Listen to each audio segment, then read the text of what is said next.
শিক্ষার্থীদের সংঘর্ষে উত্তপ্ত যাত্রাবাড়ি ড্যামরা, হামলা ভাঙচুরে ধ্বংসস্তূপ মোল্লা কলেজ, আহত অন্তত ৩০ জন।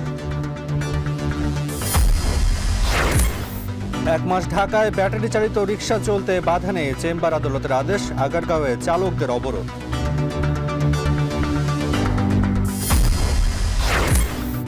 বিনা সুদে ঋণের প্রলোভন দেখিয়ে রাজধানীতে লাখো মানুষকে জড়ো করার চেষ্টা, প্রবেশ মুখে তল্লাশি আইন শৃঙ্খলা বাহিনীর।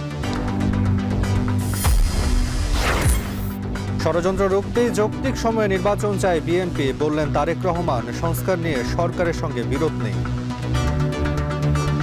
বিএনপি মনে করে সংস্কার কার্যক্রমের পাশাপাশি একটি যৌক্তিক সময়ের মধ্যে অবাধ, সুষ্ঠু, নিরপেক্ষ নির্বাচন অনুষ্ঠান অবশ্যই প্রয়োজন।